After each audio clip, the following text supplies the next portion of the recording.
She thought it was just an empty hayfield, overgrown, forgotten, nobody's problem. But somebody wanted it gone, bad enough to forge a signature, bury a deed, and sell it out from under a woman who never agreed to sell anything. By the time she found out, bulldozers were already parked on her father's land. And when the man who actually owned that field walked into the courtroom, a man everyone thought was dead, the HOA president's smile disappeared for good. If you love HOA stories where the villains get exactly what's coming to them, hit subscribe right now, because this one ends with a courtroom gasp you won't forget. Margaret Coleman hadn't set foot on the old Whitfield hayfield in 3 years, not since her father's stroke, not since the doctors told her he might never wake up again.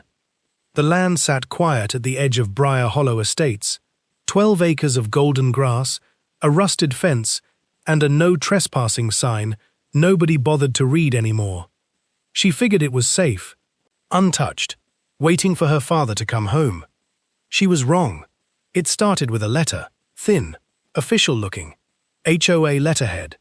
Notice of property transfer, parcel 14B, has been sold to satisfy outstanding association dues. Margaret read it twice, then a third time. Sold? She hadn't listed anything. She hadn't signed anything. She hadn't even known parcel 14B had dues. Her hands were shaking by the time she called the HOA office. The woman on the phone was calm, too calm. The sale was approved in March, she said, signed by the property owner. I am the property owner, Margaret snapped. There was a pause, papers shuffling. That's not what our records show. Margaret's stomach dropped, because if she wasn't listed as the owner, someone else was. And whoever that someone was, they'd just sold her father's land out from under both of them. Margaret drove straight to the county records office, her hands still trembling on the wheel. She needed one thing, the deed, proof. Something with her father's name on it, black and white, undeniable. What she found instead made her blood run cold. The clerk slid a folder across the counter. Parcel 14B, she said, transferred in March to Briar Hollow Estates HOA, then resold 2 weeks later to a private buyer. Resold to who? The clerk hesitated. A development company, Sunridge Partners. Margaret had never heard the name in her life. She flipped through the papers, and there it was, a signature at the bottom of the transfer form, Harold Whitfield. Her father's name, written in ink that wasn't his. She'd watched her father sign 1,000 things, checks, birthday cards, his own will. She knew his handwriting the way she knew her own face in the mirror. This wasn't it. The loops were wrong. The pressure was wrong. Someone had traced his name, badly, and hoped no one would look closely enough to notice. But Margaret noticed. "This is forged," she said, loud enough that 2 people in line turned around. The clerk's face went carefully blank. "Ma'am, I just filed the paperwork." "Then who approved it? Who signed off on the HOA side?" The clerk turned the folder around and pointed to a second signature. Margaret's stomach twisted again when she read the name. Board President, Diane Hargrove. The same Diane Hargrove who'd smiled at her at the mailbox last week, who'd brought a casserole when her father had his stroke, who'd hugged her at church and said, "Let me know if you need anything." Margaret sat in her car outside the records office for 20 minutes, just staring at that folder. Someone close to her had done this, someone who knew her father was too sick to notice, someone who thought a forgotten hayfield and a bedridden old man meant nobody would ever check. They didn't count on Margaret checking. And they definitely didn't count on what she'd find 3 days later, buried in her father's old filing cabinet, a document that would blow the entire scheme wide open. The filing cabinet sat in the back corner of her father's study, untouched since his stroke. Margaret hadn't had the heart to go through it. Grief made even paperwork feel sacred. But now she tore through every drawer, every folder, every yellowed envelope. And then she found it. A manila folder marked Whitfield Trust, Parcel 14B, in her father's careful handwriting. Inside was a document she'd never seen before, dated 11 years ago, a living trust, transferring ownership of the hayfield, not to Harold Whitfield personally, but to a trust controlled by someone else entirely. Someone named Thomas Whitfield. Margaret's breath caught.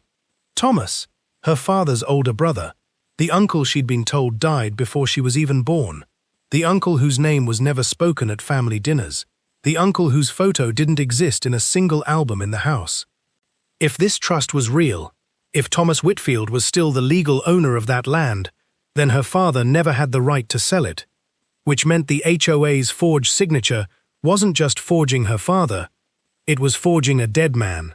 Or worse, a man who wasn't dead at all. Margaret's hands shook as she dialed the number scrawled on the back of the folder in faded pencil. A 10-digit number, no name, just 3 words underneath. If anything happens. It rang twice. A gruff voice answered. Who is this? My name is Margaret Coleman. I think you might be my uncle. Silence stretched so long, she thought the call had dropped. Then the voice said the words that changed everything. I've been waiting 11 years for someone to find that folder. Margaret's pulse pounded in her ears. Waiting for what?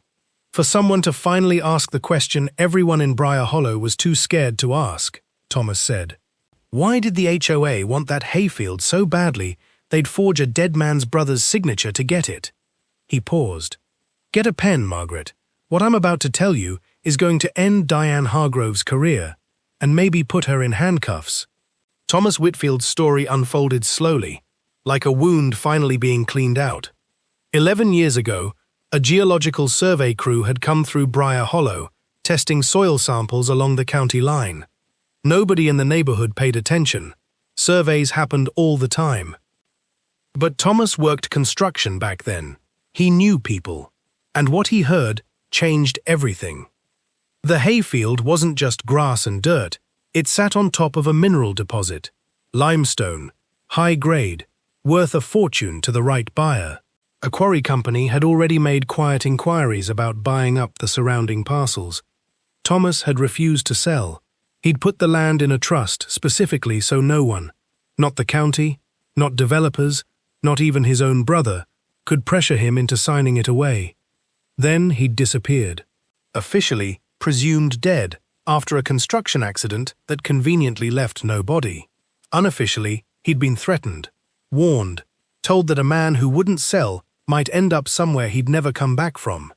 So he vanished, changed his name, watched from a distance for over a decade.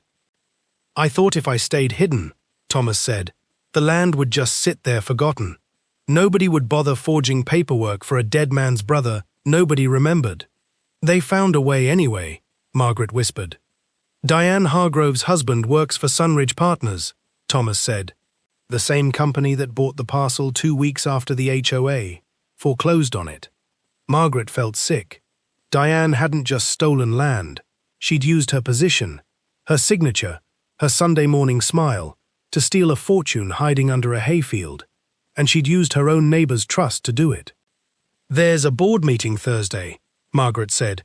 Emergency session. Sunridge is presenting their development plan. Good, Thomas said, and for the first time, his voice had steel in it. Because I'm not staying hidden anymore. I'm walking into that meeting.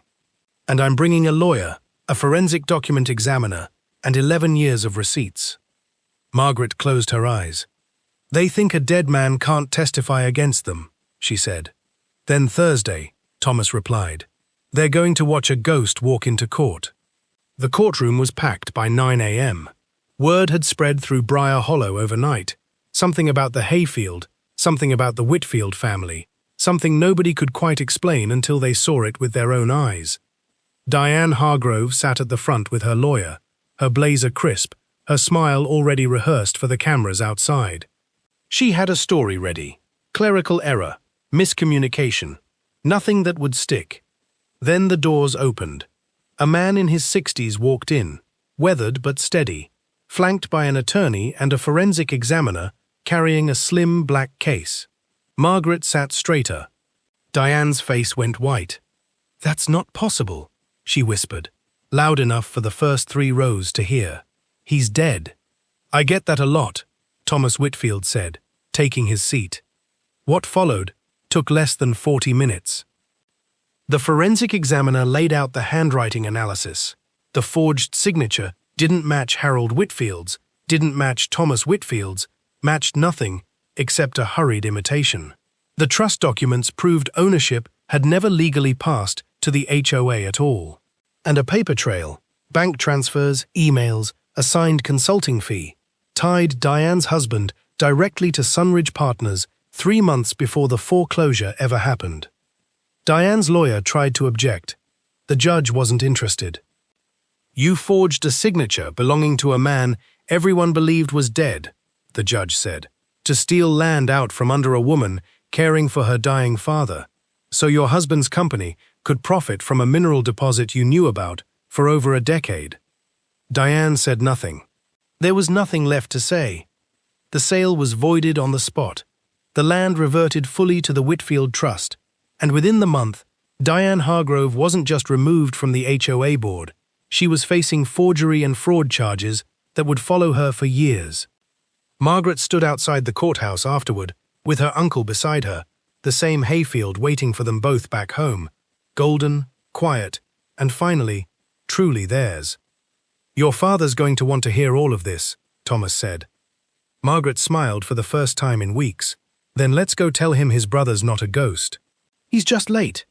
Some neighbors smile at your mailbox and bring casseroles, and some of them are counting on you never opening the right drawer.